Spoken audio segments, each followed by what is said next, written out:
নমস্কার বন্ধুরা, শুরু করছি শ্রীমদ্ ভাগবতের নতুন এপিসোড। আগের এপিসোডে আমরা দেখেছিলাম যে পরীক্ষিতের হাতে রাজ্যভার সমর্পণ করে যুধিষ্ঠির এবং তার আর যে চার ভাই এই পঞ্চপাণ্ডবেরা তারা মহাপ্রস্থানের পথে চলে গেলেন। এরপরে পরীক্ষিত রাজ্যভার গ্রহণ করলেন। সুত মুনি, যিনি শৌনক মুনিদেরকে সমস্ত গল্প শোনাচ্ছিলেন, তিনি বললেন যে পরীক্ষিত খুবই গুণী রাজা ছিলেন এবং তিনি মানে তার জন্মলগ্নে জ্যোতিষীরা যে সমস্ত ভবিষ্যৎবাণী করেছিলেন যুধিষ্ঠিরের কাছে যে আপনাদের পৌত্র এই রকম হবে, ওই রকম হবে, ওর মধ্যে এই এই গুণ থাকবে, যা যা ভবিষ্যৎবাণী করে গিয়েছিলেন সেই সমস্ত গুণই পরীক্ষিতের মধ্যে ছিল। তিনি খুবই ভালো রাজা ছিলেন।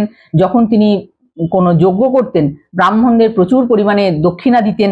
হ্যাঁ, খুব মানে তার রাজ্যটাকে তিনি ভীষণ সুশাসনে রেখেছিলেন। তার রাজ্যে কেউ দুঃখে কষ্টে থাকতো না। তো যেমন ভালো প্রশাসক যেমন হন আর কি, সেরকম।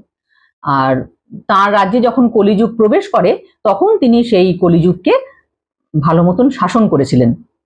এই কথা শুনে শৌনক ঋষিরা বললেন যে আচ্ছা, মহারাজ পরীক্ষিত তিনি তো একজন দক্ষ প্রশাসক ছিলেন, তো তার রাজ্যে যখন কলিযুগ প্রবেশ করলো তখন তিনি তাকে শুধু শাস্তি দিয়ে ছেড়ে দিলেন, তাকে তার রাজ্য থেকে বের করে দিলেন না কেন? আপনি সেই কাহিনী আমাদের একটু বিস্তারিতভাবে বলুন। তবে হ্যাঁ, এই কথার সঙ্গে যদি শ্রীকৃষ্ণের কথা যুক্ত থাকে, মানে ভগবানের কথা যদি যুক্ত থাকে, তবেই আমাদের এই কথা বলুন, কারণ ভগবানের সঙ্গে সম্পর্কিত নয় যে কথা, সে কথা আমরা শুনতে ইচ্ছুক নই। হ্যাঁ, কৃষ্ণ কথাই আমরা শুধু শুনতে চাই। কাজেই শ্রীকৃষ্ণের সঙ্গে যদি পরীক্ষিতের এই গাথার কোনো যোগাযোগ থাকে তাহলেই আপনি এই কাহিনী আমাদেরকে একটু বিস্তারিতভাবে বলুন। তো সুতমুনি বললেন হ্যাঁ নিশ্চয়ই, কারণ পরীক্ষিতের কাহিনীর সঙ্গে তো শ্রীকৃষ্ণের কাহিনী একদম ওতপ্রোতভাবে যুক্ত। পরীক্ষিত হচ্ছেন অর্জুনের নাতি, অভিমন্যুর পুত্র, এবং পাণ্ডবদের সঙ্গে শ্রীকৃষ্ণের একটা ভীষণ হৃদ্যতাময় সম্পর্ক। তাদের বন্ধু, ভাই, রক্ষাকর্তা সবই ছিলেন শ্রীকৃষ্ণ। তারা ভীষণভাবে সঙ্গ করেছেন এবং পরীক্ষিতকে সরাসরি শ্রীকৃষ্ণ তার মায়ের গর্ভে প্রবেশ করে রক্ষাও করেছিলেন। সুতরাং পরীক্ষিতের কথা তো অবশ্যই শ্রীকৃষ্ণের সঙ্গে যুক্ত কথাই। সুত মুনি সেই কাহিনী বলতে শুরু করলেন। ঘটনাটা কি, পরীক্ষিত যখন হস্তিনাপুরে রাজা হলেন তখন তিনি শুনলেন যে তার রাজ্যে কলিযুগ প্রবেশ করে গেছে। কারণ ওই যে বললাম, আগের দিন বলেছিলাম যে শ্রীকৃষ্ণ যে মুহূর্তে এই ধরাধাম ছেড়ে চলে গেলেন সেদিনই কলিযুগের প্রবেশ ঘটে গেল। তা পরীক্ষিত জানতে পারলেন তার রাজ্যে কলিযুগ প্রবেশ করে গেছে। সেটা শুনে তিনি মানে প্রস্তুত হতে থাকলেন যে এরপরে যখনই কলিযুগের সঙ্গে তার সাক্ষাৎ হবে কোথাও, সঙ্গে সঙ্গে তাকে তিনি শাসন করবেন, রাজ্য থেকে বিতাড়িত করবেন, তার রাজ্যে তিনি কলিযুগকে প্রবেশ করতে দেবেন না। তিনি একেবারে যুদ্ধ বেশে প্রস্তুত হয়ে ধনুর্বাণ হাতে নিয়ে তিনি দিগ্বিজয়ে বেরিয়ে পড়লেন তার রথে চড়ে। তা দিগ্বিজয়ে যাবার সময় তিনি বিভিন্ন দেশের ওপর দিয়ে গেলেন এবং সেই সমস্ত দেশে শ্রীকৃষ্ণের প্রচুর যশকীর্তন শুনলেন।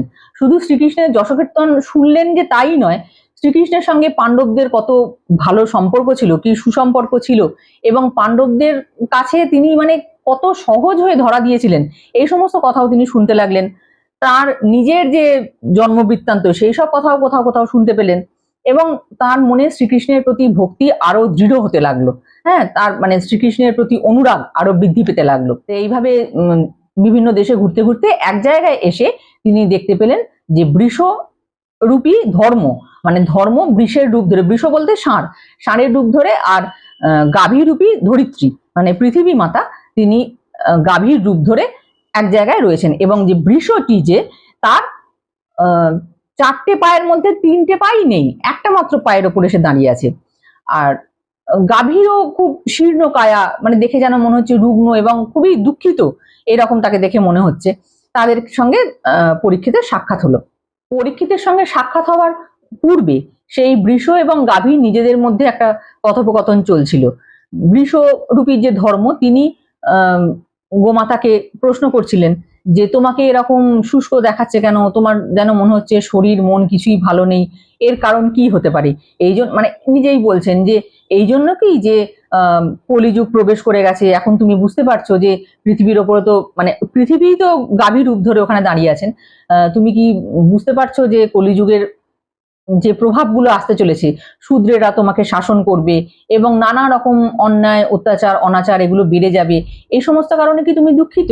হ্যাঁ, নাকি তোমার প্রাণপ্রিয় ভগবান তিনি ভবলীলা সাঙ্গ করে এখান থেকে চলে গেছেন এখন, সেই জন্য তুমি দুঃখিত? এইরকম নানাভাবে প্রশ্ন করছেন যে তোমার দুঃখের কারণ কি?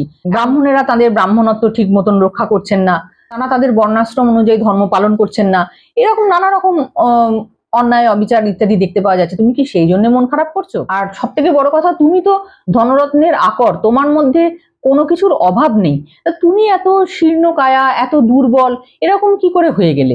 যেন মনে হচ্ছে যে কলি যেই প্রবেশ করেছে তোমার সমস্ত শক্তি যেন একদম হরণ করে নিয়েছে।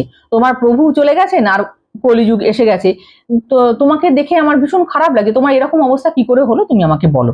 তো সেই বলতে তখন পৃথিবী মাতা মানে গোমাতা তিনি বলছেন যে হ্যাঁ সত্যি সত্যি তাই, মূল কারণ এইটাই যে ভগবান শ্রীকৃষ্ণ তিনি এই পৃথিবীতে এতদিন বিচরণ করতেন এবং আমি তার ছত্রছায়ায় অত্যন্ত আনন্দের সঙ্গে কাটিয়েছি, কিন্তু এখন তিনি ভবলীলা সাঙ্গ করেছেন, তিনি এখান থেকে চলে গেছেন।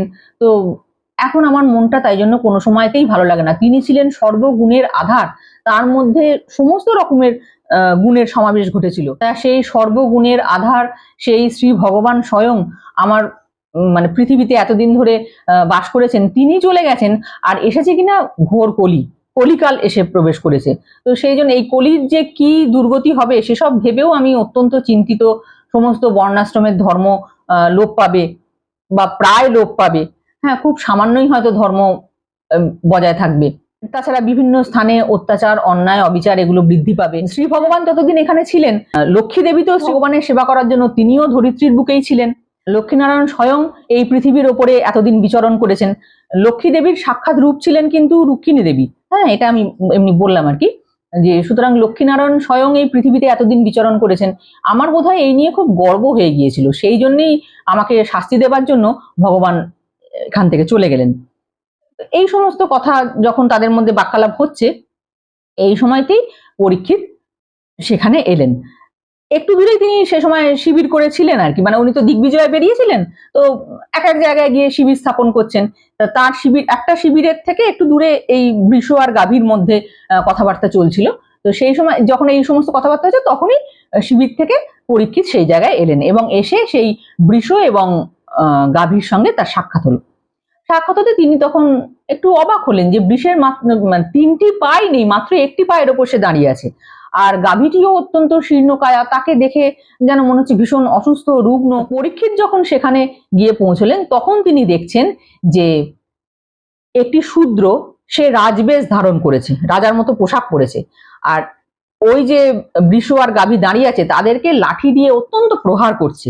তো সেটা দেখে মহারাজ পরীক্ষিতের প্রচন্ড রাগ হলো যে এ আবার কি, যে অবলা দুটো প্রাণীকে এইভাবে এসে প্রহার করছে। পরীক্ষিত তার রথের মধ্যে ধনুর্বাণ হাতে ছিলেন এবং তিনি দেখেই তাকে বাধা দিলেন, আর দেখে একদম গম্ভীর স্বরে বললেন যে কে তুমি পাপিষ্ঠ, তুমি এটা কি কাজ করছো?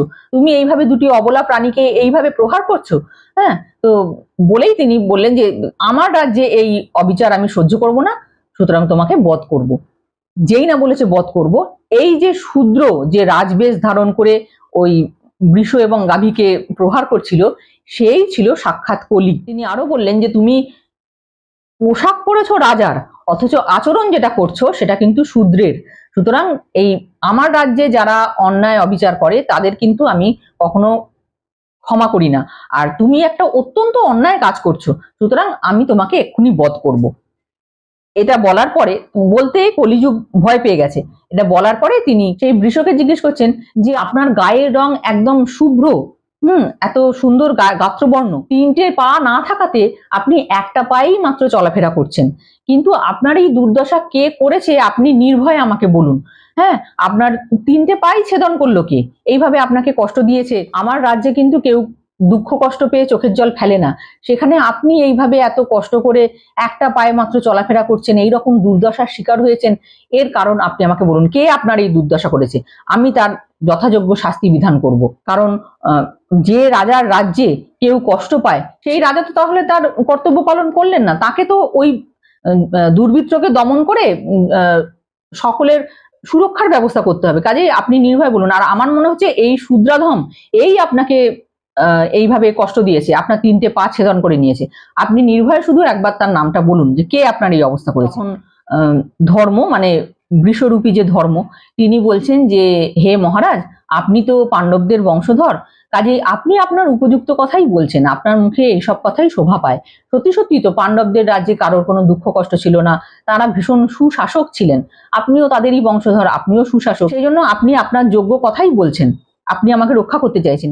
আপনার বংশ এতই মহান যে আপনার বংশে ভগবান শ্রীকৃষ্ণ স্বয়ং সারথি হয়েছিলেন, কারণ যুদ্ধের সময় অর্জুনের সারথি তো হয়েছিলেন শ্রীকৃষ্ণ, সেটা বলছেন। তো ভগবান স্বয়ং আপনাদের বংশে সারথির পদ গ্রহণ করেছিলেন, তো আপনাদের বংশের কথা আর কি বলবো। তবে মহারাজ, আমার দুঃখ কষ্টের কারণ কে সেটা আমি সঠিকভাবে বলতে পারি না। অনেকে বলেন যে কর্মফলই তো আমাদের দুঃখ কষ্টের কারণ, কেউ বলেন প্রারব্ধের বশে আমাদের দুঃখ কষ্ট ভোগ হয়, কেউ বলেন পরমাত্মা স্বয়ং যার যেরকম কর্ম সেই অনুযায়ী তাকে সেই রকম ফল দেন। কাজে আমার এই দুঃখের প্রকৃত কারণ কে সেটা আমি সঠিকভাবে বলতে পারছি না। বলে তিনি আসলে বললেন না যে ওই কলি যে ওনাকে মেরে মেরে এইরকম অবস্থা করেছে, 3টে পা ছেদন করেছে, সেটা কিন্তু বললেন না। তখন পরীক্ষিত বললেন যে এনাদেরও তো দেখুন, মানে এদেরও ইন্টেলিজেন্স কতটা বেশি, এনারা কিন্তু কথাবার্তা শুনে বুঝে যেতেন যে এই লেভেলের কথা যিনি বলছেন তিনি আসলে কি। তো বিষের মুখে এই সমস্ত কথা শুনে তখন পরীক্ষিত বললেন যে আমার মনে হচ্ছে আপনি স্বয়ং ধর্ম, সাক্ষাৎ ধর্ম, কারণ আপনি যে কথাগুলো বললেন সেগুলো খুব ধর্মসম্মত কথা। আর আপনি যে আপনার এত মানে অত্যাচারিত হয়েও আপনি যে আপনার অনিষ্টকারীর নামটা প্রকাশ করে দিলেন না, তার কারণ এটাই যে যখন কেউ অধর্ম করে তার যে গতি হয়, মানে তার মানে যে কর্মফল তাকে ভোগ করতে হয়, যদি কেউ নিজের স্বার্থ সিদ্ধির জন্য সেই অধর্ম আচরণকারীর নাম প্রকাশ করে দেয়, তাকেও সেই একই ফল ভোগ করতে হয়। সেই জন্যেই যে আপনার এত বড় ক্ষতি করেছে আপনি তার নামটা করলেন না। আমার মনে হচ্ছে যে আপনি স্বয়ং ধর্ম। আর এই গাভী যিনি রয়েছেন, আমার মনে হচ্ছে উনি স্বয়ং ধরিত্রী মাতা। পরীক্ষিত নিজেই চিনতে পেরেছেন, বলছেন যে ইনি সাক্ষাৎ ধরিত্রী মাতা আর আপনি ধর্ম। সত্যযুগে আপনার 4টি চরণ ছিল: তপস্যা, পবিত্রতা, দয়া এবং সত্য। এখন এই কলিযুগে কলির প্রভাবে পড়ে আপনার প্রথম 3টি চরণই নষ্ট হয়ে গেছে, শুধুমাত্র যে চরণটি রয়েছে সেটা হচ্ছে সত্য। সেই একটি চরণের ওপরেই আপনি দাঁড়িয়ে আছেন, তার কারণ অধর্মের যে অংশ সেগুলো এই চরণগুলিকে গ্রাস করে নিয়েছে। আর এই ধরিত্রী মাতা যিনি গাভীর রূপ ধারণ করে এখানে দাঁড়িয়ে আছেন, ভগবান যেহেতু এই ধরিত্রী ছেড়ে চলে গেছেন, ভবলীলা সাঙ্গ করেছেন, তাই তিনি এই রকম মানে এত দুঃখিত মনে এখানে দাঁড়িয়ে আছেন এবং তার চোখ থেকে জল পড়ছে। তিনি ওই দুঃখেই মানে অশ্রুমোচন করছেন যে ভগবান যেহেতু চলে গেছেন। এই সমস্ত বলার পরে এবার তিনি কলির দিকে ফিরে তার সুতীক্ষ্ণ খড়গ হাতে তাকে মানে শাসনের ভঙ্গিতে বললেন যে তুমি পাপিষ্ঠ, তুমি এইভাবে বৃষ এবং গাভীকে, দুটো অবলা প্রাণীকে এইভাবে তুমি অত্যাচার করেছো, আর তোমার কোনো রক্ষা নেই, তোমাকে আমি এক্ষুনি বধ করব। বলে যেই খড়গ তুলে নিয়েছেন, তখন এবার কলিযুগ দেখছে যে আর তো রক্ষা নেই। পরীক্ষিত যখন খড়গ হাতে তুলে নিয়েছেন তখন একে বধ করবেন।